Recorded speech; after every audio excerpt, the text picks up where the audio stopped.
And Oh, tonight, not live. Oh, there you go. Everybody, I'm doing well. we live. We live. Thank I think God, we're doing live. well. We are live. Dr. Hudson, Absolutely. don't say nothing crazy. We live. I know.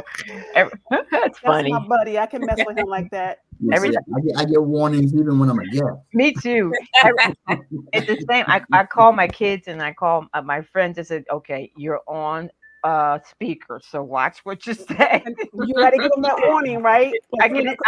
I get a disclaimer. Right? You know how you're in the car and you answer the phone and other people in the car. I'm like, my mom's in the car with me.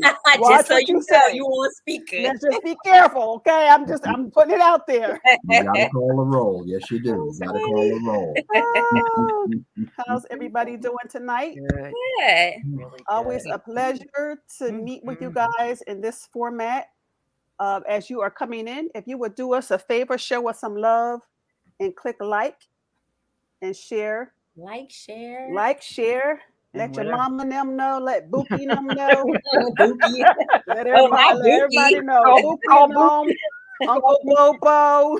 Okay, We're it's gonna gonna talk be that. about some good stuff tonight. Gonna be that kind of night. Call Uncle Bookie. Call Bookie. Call Uncle Boogie, right? Auntie, whoever she is. Uncle Bookie, whoever she Oh is. God. As you- Hi, Tisha. Hi, Mommy. Mommy's like, hi, Mama McBride. As you are logging on, as you see in the chat, let us know where you're logging in from. And Man. as we move forward in this topic or on this topic, share your questions with us, and we will do our best to answer them. Absolutely.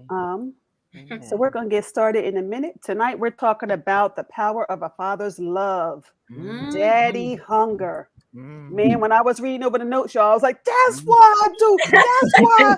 That's why. I started seeing myself. I'm like, oh, okay. Yeah. I'm not that crazy after all. Now it's making sense. Yeah. A lot of things are starting to make sense. So real talk, we're going to talk about some things tonight that's going to make you think. Yep. That's going to make you reflect. We want to assure you that we are not promoting a victim's mentality because we're all full grown now. So as we find ourselves in the discussion tonight, we want to be careful that, yes, we understand why we do some of the things we do, but at our age, we are old enough and mature enough. And most importantly, we have the Holy Spirit with us to allow us to make a difference, to make a change. Okay, so I wanted to put that out there because we're all responsible for our healing. God can heal anything as long as we confront it and acknowledge it. Amen. So I just wanted to start. I wanted to start with that. So as you're coming in again, let us know where you're calling in from or where you're logging in from. We're going to talk tonight about the power of a father's love, daddy hunger. And I'm going to introduce the panelists. Ladies first, we have up top, not Deaconess, but Deacon. Y'all get it right. Put some respect on that name. She earned Right. it. Put some respect on that name. Deacon Andrea LeBou. Everybody. And then we have Reverend Dr. Tiffany Smith. She is a licensed counselor. I love her mind. She has her own practice. And then we have my friend and my buddy, where everybody on here is my friend, Dr. Reginald Hudson. He is one of our harvest pastors, and he is from New York, New Rochelle, New York. And it is a pleasure to have everybody, all of us together again. Of course, those of you that had been followers of the panel, we are here every second Thursday of the month at 7 p.m. So you can mark your calendars. We're here with a different topic, sometimes different panelists, but we're always here talking about something that we hope is going to help you as you journey through your discipleship in Christ. Hi, Mommy. I feel my help coming now. Hey, I'm Mom. such a mama's girl. Hi, Mommy. Hey, Mom. How you doing? Right. Okay, so we're going to jump right in. So, power of a father's love. We know from research and we know from our own experience that a father's love, a relationship with our father, can play a very key role in our development. Psychologically, emotionally, straight across the board. And I said before we got on, I don't know if we were live yet, that I was able to identify myself in what we're going to talk about tonight. So we're going to talk about some good stuff. Yep. Okay, so research shows that when a daughter, and we're saying daughter, but we're going to talk about the men too, of course. Mhm. But when a daughter, a female, has a good relationship with her father, she has a better self-esteem, she's more self-assured, and she has more self-confidence. And I think some of us can look back in our relationships with our father. And let me say this, some of us all of us have fathers, obviously, right? Some of us have had good relationships with our father, and some of us have had fathers. My father's deceased. Some of us have had and do have fathers that may be physically here, but emotionally unavailable. Mm. Mhm. And whatever side of the track you find yourself on tonight, we believe that this topic is going to help us all to identify some things. And I said earlier, as we are able to identify where we are and we confront those things and we confess those things, God is able to help us. Now, it sounds kind of crazy to confess those things because God knows everything, right? But the reason why he wants us to confess those things is because it does something for us to acknowledge out loud where we are in our life. So let's just jump right in. Okay. We're going to talk about some of the reasons why a father-daughter relationship is so important. And one of those reasons, and you guys can jump in, is a father's love, a relationship with a father, is good for their daughter's self-esteem. Mhm. Mhm. Mhm. Yep. Dr. Tiffany, I'm going to start with you. Oh, golly. Oh, let's say it now. We already got a clue that Tiffany. I see Sister McBride said Tiffany is I truly know. a daddy's girl. Don't Oh, okay. Thank you, Mama McBride. So we're going to lean on her a lot tonight. I am a true daddy's girl to the core. Wow. I'm a Wow. true daddy's girl. And I think it's impossible to like start talking about those relationships and how self-esteem and securities are fostered from father-daughter relationships without talking about attachment, right? Okay. Let's start And there. so one of the famous theorists that we learned about in psychology was John Bowlby, who talked about attachment theory, right? And Mhm. to keep it quite simple, significant attachments earlier in life are key to survival. It's how any creature born finds, you know, their survival. They lean on their parents for safety, for security. And when things are good in that aspect early in life, it's how children, they learn that if I cry, my parents are going to come and feed me. If I cry, they're going to come and pick me up. And when those basic needs are not met, then we go from secure attachment to insecure attachment. Mm. So finding secure attachment happens earlier and early on. Okay. So like my dad is like the best thing ever. And it's like as early as I can remember, some of my earliest memories are like me dancing on his feet and him sitting on his lap and him feeding me Yeah. applesauce. And like I remember like crying and falling and my dad picking me up and putting me over his shoulder or like scooping me up. And so those things help build security and self-esteem. When you fall, you feel like you have a safe place to land. And Mhm. I think it's important for young boys and young girls to have that relationship. And we should also talk about what happens when you don't have that. What happens Yes. if I am so comfortable with a relationship with my dad, and then I get into a relationship with someone who curses me out and Mhm. disrespects me, and what that does for self-esteem when it doesn't reflect what you're used to. Yeah. And I think it's important to have conversations about what happens if you don't have that secure attachment. Okay. What happens if you grow up and your dad was abusive, Mhm. or you have trauma around the relationship with your dad, and how that hurts your self-esteem and your confidence, which I think Pastor Val, we're going to get to shortly too, about Mhm. the dangers that can cause a Mhm. young girl as it Mhm. relates to that. Okay. Yeah. Deacon LeBeau. Yeah, I have many things going through my head. I think the first thing that went through my head is when you introduced this topic and when you said you could have a father who is, I guess, emotionally distant. And what triggered for me, you can have a parent or a father in the home who's emotionally distant but physically present, and may not know how to make that connection. And that's what I think Reverend T is talking about, is the importance of making that connection. You know, I look at this in two different ways, as a daughter, but also as, you know, look at my husband parent my Right. children. You know, my father now is deceased, but I was truly the apple of his eye. I can own it now. Okay. I can. It's probably, I think I was more like him than anybody else in the family. So we just got along okay, and I didn't appreciate it then until I got older. But what I see my husband has done, particularly with both my children, but particularly with Maya, like he would take her out on daddy-daughter dates at 5, you know, and his thing was, I want her to understand that if I treat her this way, don't expect anything less from anybody else. So he became her first model for a relationship. And Same. her first model. And, you know, she was 5, and, you know, I put a little dress on and patent leather shoes and so forth. He put a suit on and say, okay, where you want to go? I want to go to Taco Bell. Okay. So they would sit in Taco Bell all dressed up, but and they still do that. Even it's cute even now at 30, they still do daddy-daughter dates. That's sweet. She went on better dates than I did.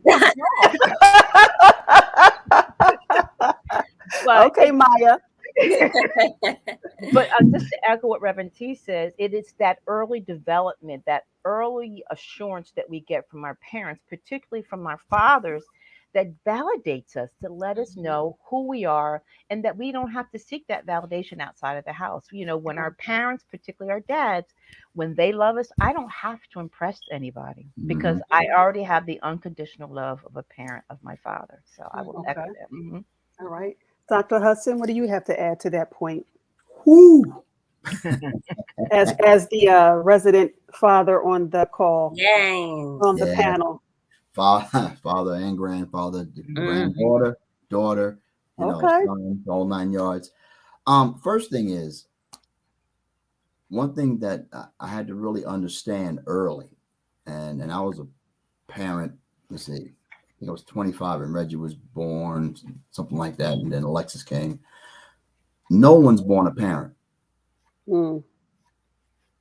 Okay, I mean, as much as we can get advice, and we do get good advice, certainly from the spiritual realm, whether we look at books or whatever the case may be, it is a on the job type of training. Now, one of the things that I remember is we went through a few generations of just all boys in our lineage. My brother had a daughter, broke that cycle. I had a son, then a daughter. So the unique thing about my being a parent to Alexis is I had to play catch up. Okay, I'm be a little transparent here, because being in ministry, I think I might have shared this last time, and pastoring and trying to, you know, dot everything, cross every T, be that paramecium, so to speak. You were, in a sense, helping to secure and fix everybody else. Then by the time you get home, you're so. But we started to develop that relationship over and over as she got to be a teenager, and Alexa's personality is more like mine, although I think the next generation takes it a notch higher. And she's very true to her feelings. And the funniest story, because Pastor Val, you were talking about it, about the father providing some sort of security, that sense of security that if, you know, dad's around, it's going to be okay. I remember that when she was small, you know, some things would happen and then come sit on the lap. But I remember one in particular when she was in college. She graduated Spelman, and she did a lot on campus with the Morehouse back and forth. And she's a practical joker. Okay. Where did she get that from? I don't know. Probably a brother. So one day I'm in a meeting and she calls, Dad. I said, hey, Lex, what's the matter? This guy, he just keeps following me. He, you know, just go away. Wow. I said, who is he? This and that. She said, Well, she knew his names. I said, well, can you put him on the phone? Yeah, my father wants to speak to you. And he gets on the phone. He says, hello. And all I say was, I don't know who you are. I'm not sure what you're doing. But I want you to understand just 2 to 3 things. One, I always keep the flight schedule from New York to Atlanta. But till I get there, I got people occupying till I come. All I get is a couple of phone calls. And, you know, you won't have to worry about walking behind anybody. So if I were you, I would just scat. He took off running. Oh, wow. Alexis says, Dad, what did you say? I said, you said he was, I was only joking. That's my friend. Oh, Lord. Yeah, the guy she was dating. She was just playing, but, you know, and I shook the poor guy up so much. So finally, when I went down there, you know, took them all out to dinner and stuff like that. And I said, girl, don't play like that. Yeah, but it's just that reassurance. Because I always tell, you know, my children, especially my daughter, I'm never too far away to get to you. If I can't get to you, I got somebody who can get to you till I can get there. Right. So, you know, just a kind of a reassurance things, because I think, you know, especially young ladies, girls and teens now, they're living in a world that's so far different from what we came up in. I mean, we might think, you know, we had challenges, but now, you know, my heart is looking at my granddaughter, Ryan, when she has to grow up, and she'll be 3 in August. Wow. Yeah. So it's a lot. So for people, women, girls that did not have that attachment, did not have that person to protect them, did not have that person to look out for them, what kind of negative effect would you say that had on them, even as full-grown adults? I like my mom said, parents and children are born the same day, right? And oh, wow, so true. Wow, that is so true. And Dr. Tiffany, you know, I call her Dr. Y'all. Please. Right. I think that's important to note, because I think as children, and then even if you're not careful, it spills over into adulthood. You expect your parent to be perfect. Right? We expect our parents, how could they do that? They're my parent. Or how could they not do that? They're my parent. Something Bishop taught me early on when I first got saved. He said you have to look at your parents like as they're people first.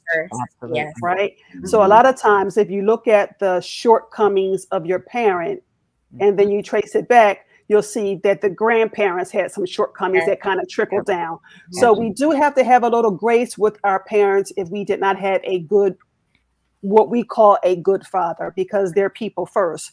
But the reality is that did affect us in some kind of way. Some of us did not grow up feeling like we had that protector, right?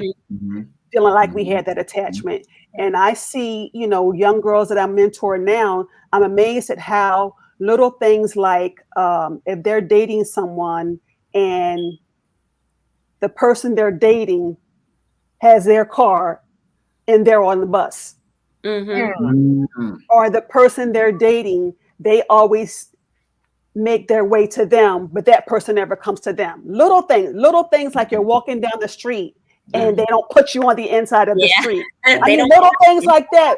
This generation, you know, because of what we're talking about, doesn't even know the difference. So how would you say we help to teach those that didn't have that example of a good father? How would we teach them that, hey, this is what you're looking for? Because the reality is, until we break that cycle, we're going to continue to date our father. Well, and what I mean by that is Johnny and Bobo and Raheem, they all different people, but they're your father. So I think we will continually pursue the strong silent type, or, you know, the ones that you're always saving, until we break that cycle. So 2 questions. How do we identify that for women, young girls that we have influence over?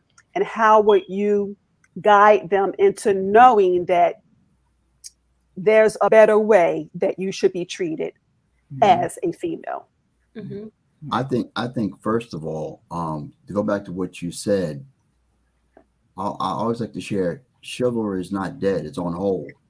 Mm. Okay, and we had an experience a few weeks back after church. Where a few of us that stayed behind were leaving out together. So, adults, young adults, different generation, that sort of thing.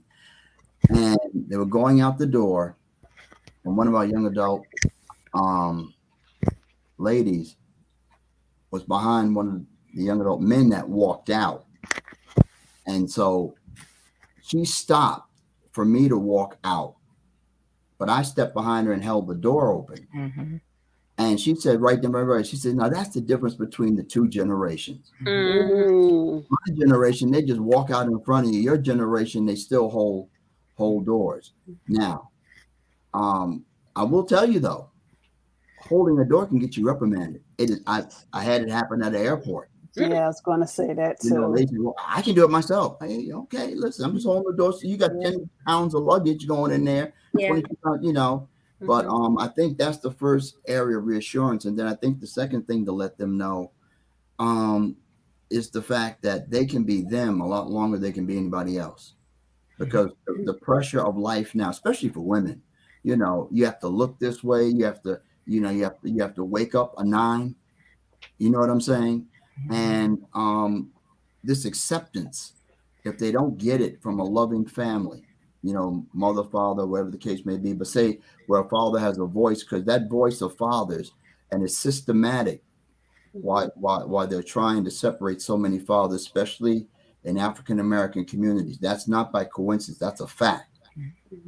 And because it's something about that voice that reassures, something about that voice that lets you know what you need to do. But as you said earlier, we are also victims of what we didn't have. I know my parents loved me, but they were not huggy. But I know they love me. So I had to learn some things looking at others. I had to learn some things by just asking, the Lord, because, as you go through different stages, especially when your daughter gets into that stage and dating and stuff like that, it changes. You counsel them under your roof. When they get out from under your roof, you begin to coach them. And so you have to know how to do that without, and encourage them. I always told my daughter and my son, I said, listen, you got a mind, a creative mind. You can be an entrepreneur. And I think I said last time, they both started their businesses when they were 15 and 17 years old. Wow.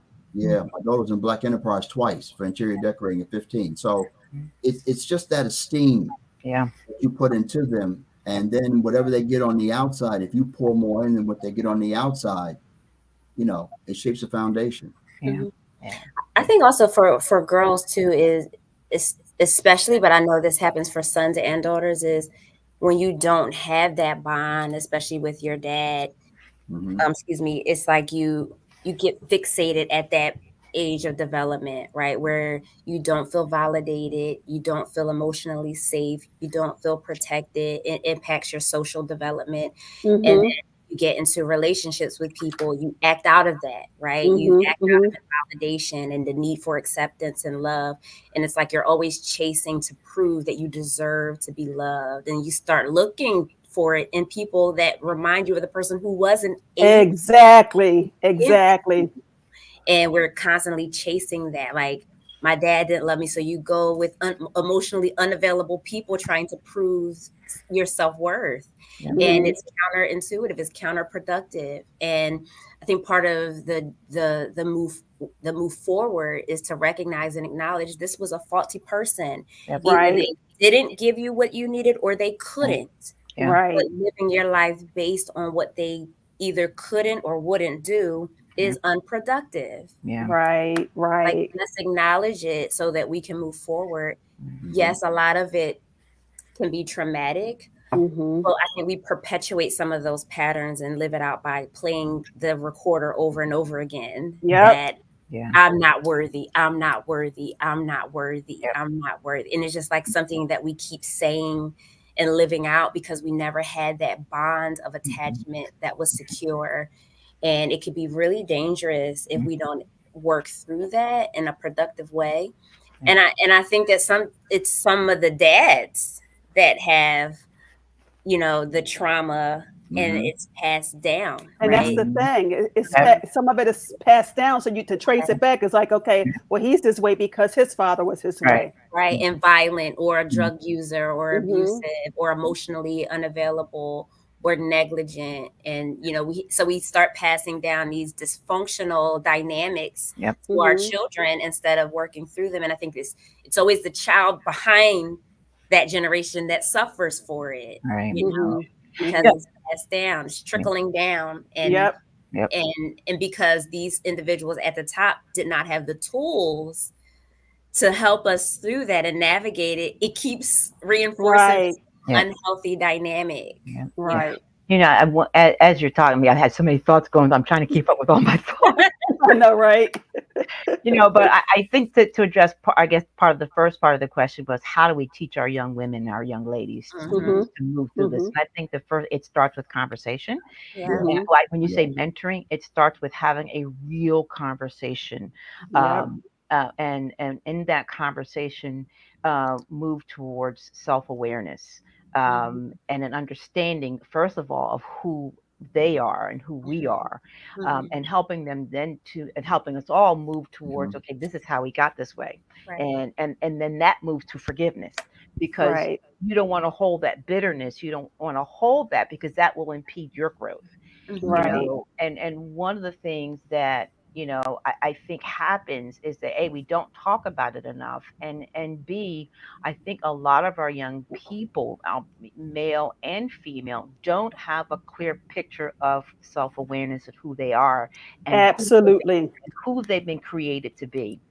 And if the father or parent is not there to validate them, then I believe it becomes our responsibility to help validate them in any way that we can, and tell them that you're wonderful, you're smart, you're intelligent. The sky's the limit. You can do anything. God models that for us.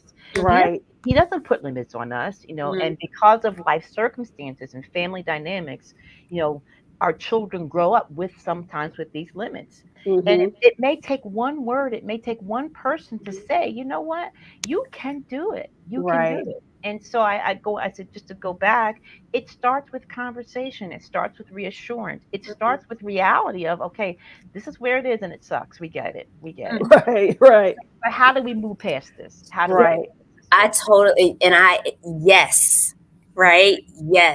Where there's a breakdown is something that you said, Deacon LeBoux, is when we let bitterness fester. So when someone says something to reinforce that you're okay, you can get past this, and we purposefully and willfully say no because my dad didn't validate me, no because this person wasn't there, and we can't accept it and receive it, then it's like, then we are kind of reinforcing our own dysfunctions. Like sometimes when I have clients who speak that way, I kind of have to confront them and say, why are you so in love with this dysfunctional thinking pattern? And they're just like, because, my dad, I'm like, I know that, right?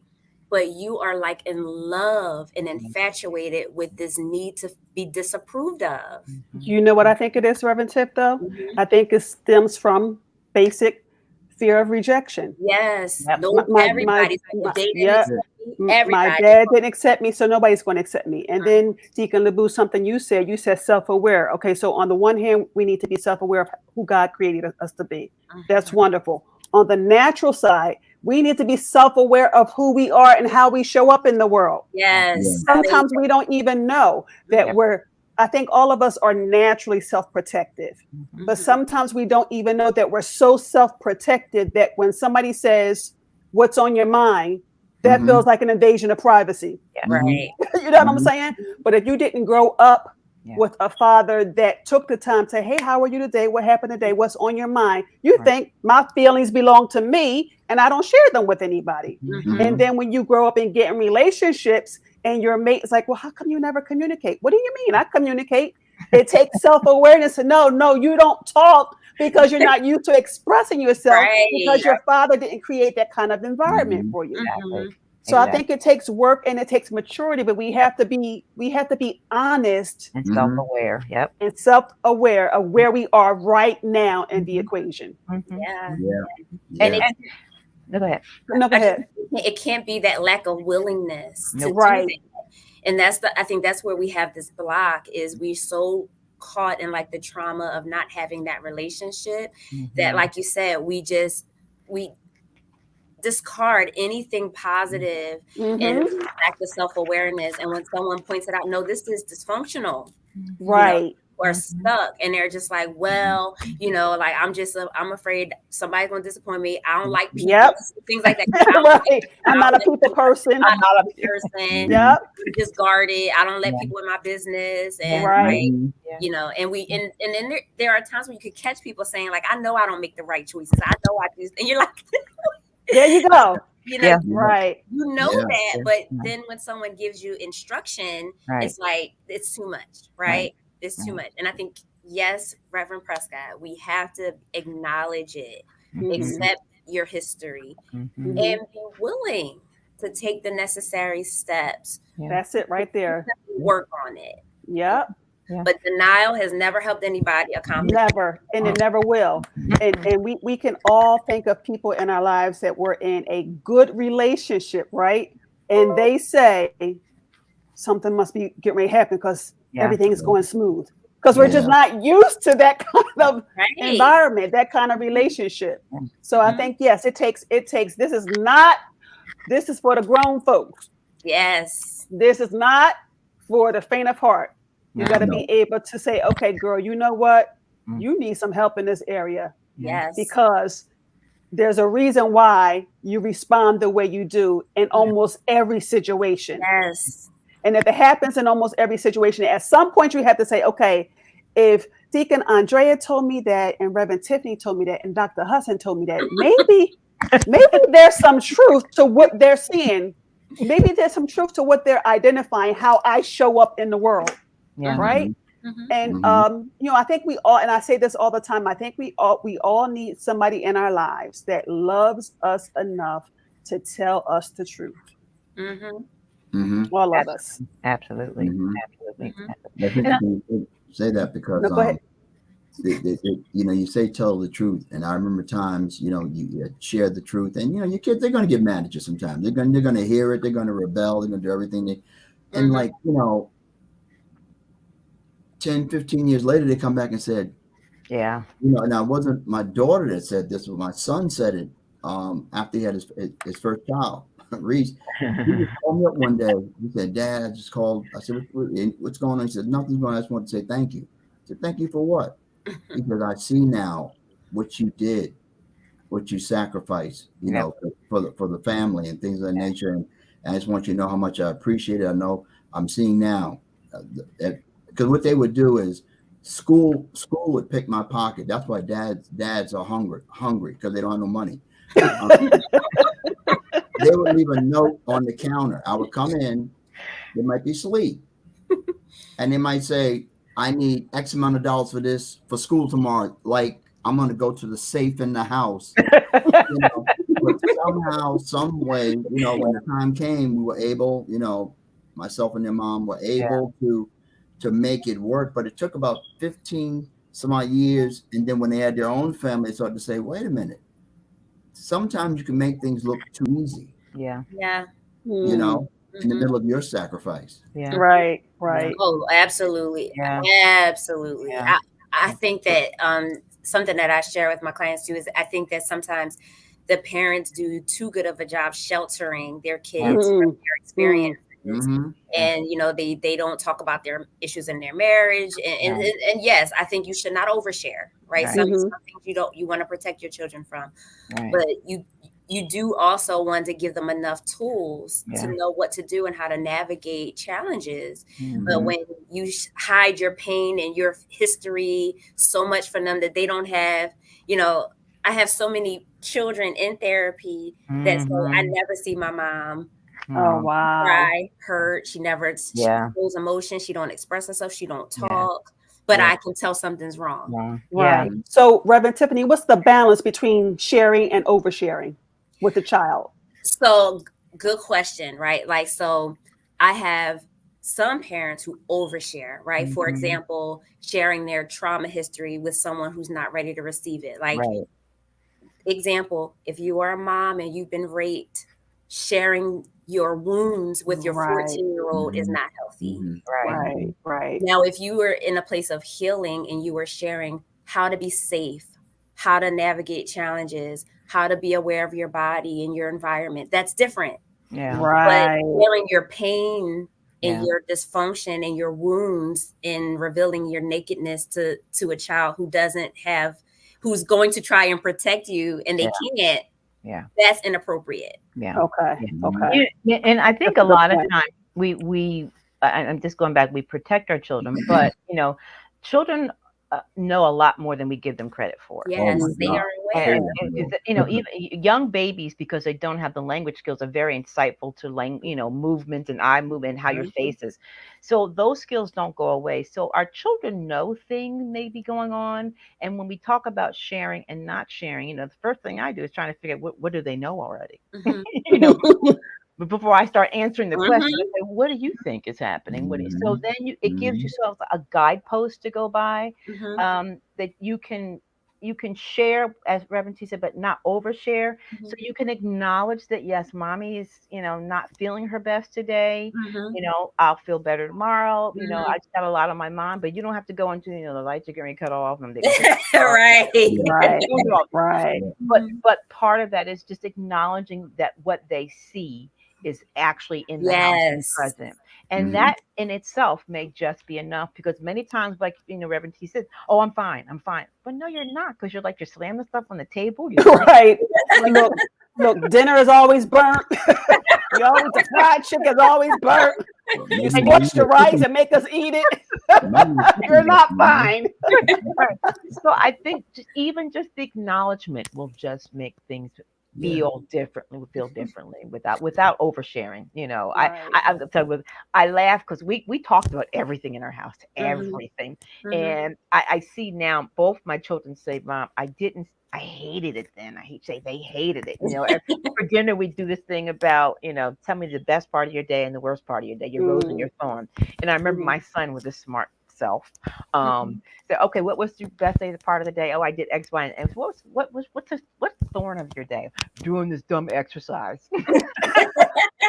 But I bet you they appreciate it as they got older. Yeah, I didn't do it sometimes. Mom, you forgot to ask what our rose and thorn was today. I'm like, So when we start giving our children the age appropriate and correct communication skills and an outlet to voice their concerns versus voice their emotions in a way that's welcoming and non-judgmental, our children grow up learning with that framework of communication that makes, when they get to these trials, can make it a little easier to get through without, once again, oversharing. Oversharing. Right. Something, Deacon LeBou, too, that you mentioned about like how we like kids can recognize the atmosphere change even as babies, right? And I remember someone did a study, and a mom was sitting in front of her baby, and he was playing with a rattle, and she was like, "Oh, good job! Show me, shake, shake, shake, shake, shake." And the baby was just like, so excited. She's like, "Shake, shake, shake, shake, shake."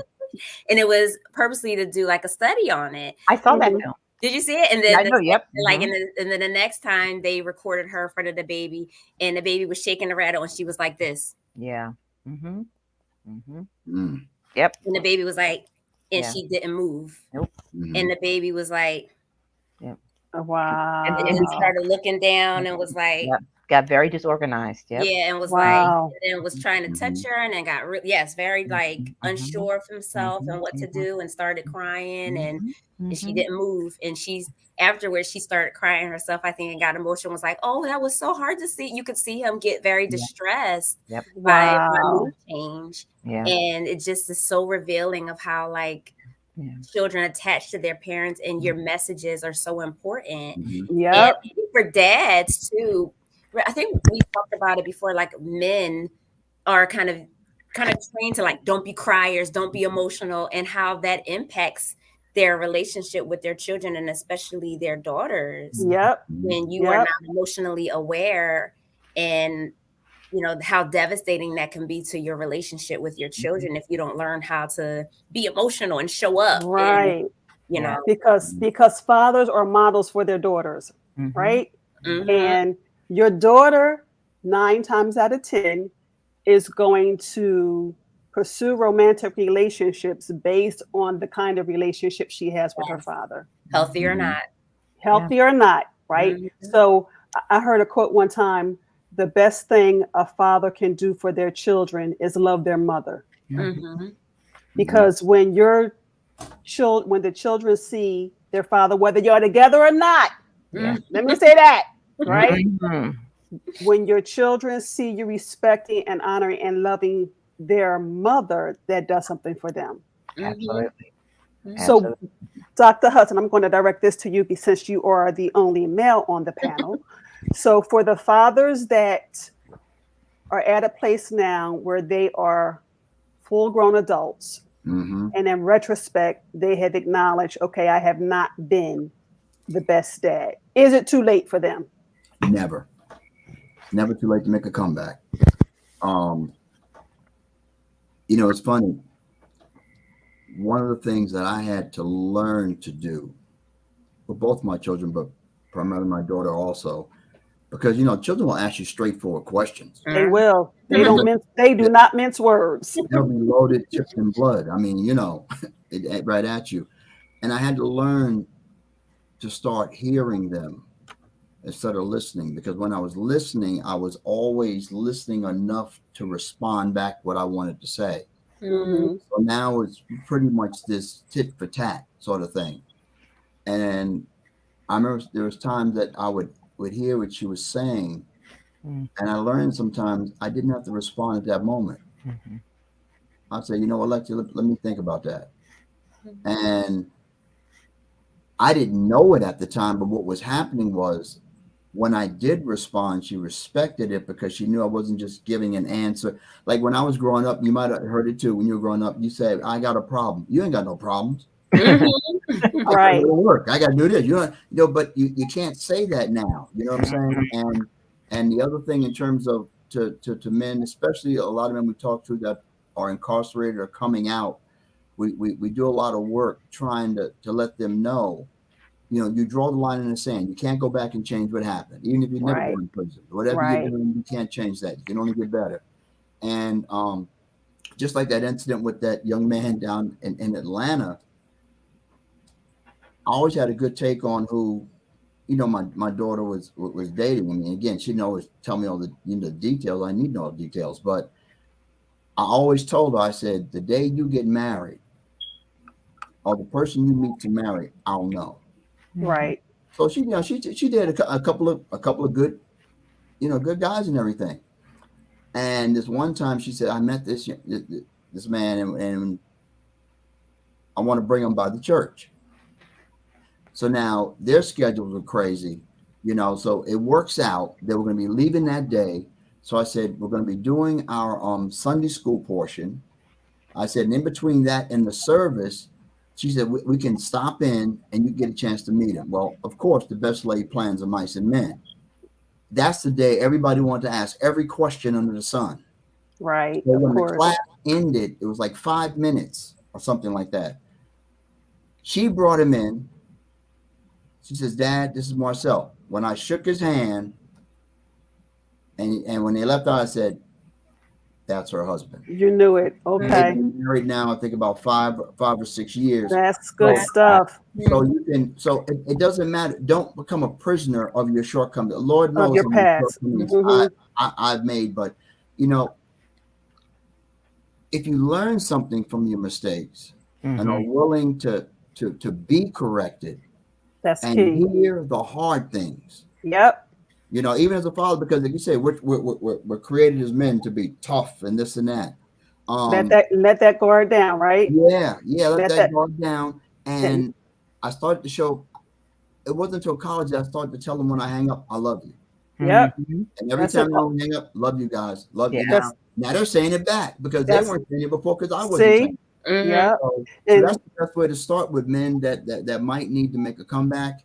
Let them see. Again, I said a few times ago, Let them. They know you're steel. Let them see your velvet. Right. Mhm. And Sister Madison, as we end, because Maya needs to use the link, as we end, Sister Ada Madison, my friend, said she was in her 50s when her dad became the dad she yearned for her entire life. And it's never too late for love. Never too late for love.